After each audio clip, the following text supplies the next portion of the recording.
السلام علیکم دوستو، میں ہوں فقیر حسین ہاشمی، اور آج کی اس ویڈیو بنانے کا مقصد ایک افسوسناک خبر سے آگاہ کرنا اور ایک ایسی شخصیت کے متعلق گفتگو کرنا، الحاج یوسف میمن صاحب، جو کہ اس دنیا فانی سے گزشتہ روز کوچ فرما گئے۔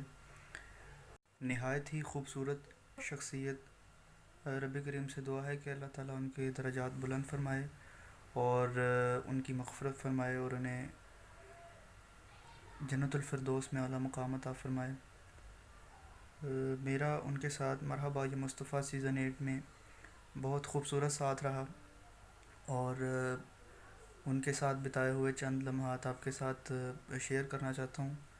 وہ فرماتے تھے کہ جب کوئی نعت خوانی جو بھی بچہ پیش کرتا ہے وہ ہمارے سامنے ایسے ہوتا ہے کہ جیسے قرآن کھل جاتا ہے، اور اس میں ذرا سی بھی ہمارے پاس گنجائش نہیں ہوتی، اور اس طرح انہوں نے یہ سفر طے کیا نعت خوانی کے حوالہ سے کہ وہ ایک اپنے لہجے میں اپنی مثال خود بنے، اور دعا ہے کہ رب کریم ان کے درجات بلند فرمائے۔ جزاک اللہ۔